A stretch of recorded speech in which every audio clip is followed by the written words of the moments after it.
ఓం శ్రీ మాత్రే నమః.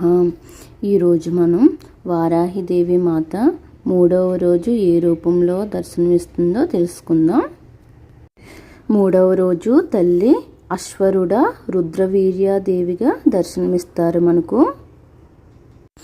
ఈ రూపంలో అమ్మవారు అశ్వం పైన స్వారీ చేస్తున్నట్టు కనిపిస్తారు. అశ్వం అనగా గుర్రమండి. అశ్వం పైన చేతిలో ధనుసు ఆయుధాన్ని పట్టుకొని మనకు అమ్మవారు దర్శనమిస్తారు. ఈ రూపంలో ఉన్న అమ్మవారిని మనము ప్రార్థిస్తే శక్తిని, ధైర్యాన్ని, అలాగే విజయాన్ని కూడా ప్రసాదిస్తారు అమ్మవారు.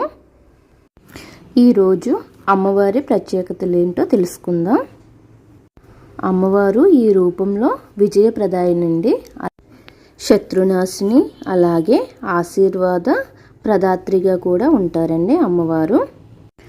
ఈరోజు అమ్మవారికి శుక్లవర్ణం అనగా తెలుపు రంగు వస్త్రాలను ధరిస్తారు అమ్మవారు.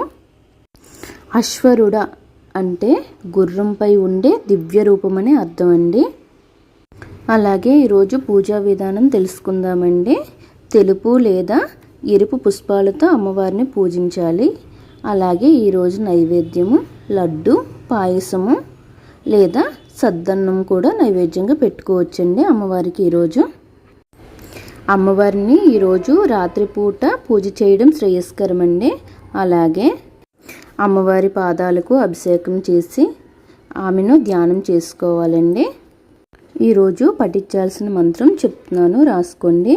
ఓం వరం వరం వారాహే నమః అనే మంత్రంతోని 108 సార్లండి జపించుకోవాలి, లేదా కనీసం 9 సార్లైనా జపించుకోవాలండి. నా వీడియో నచ్చినట్టయితే లైక్ చేయండి, షేర్ చేయండి, సబ్స్క్రైబ్ చేసుకోండి. ఇలాంటి మరికొన్ని వీడియోలు చేయడానికి తప్పకుండా సబ్స్క్రైబ్ చేసుకోండి.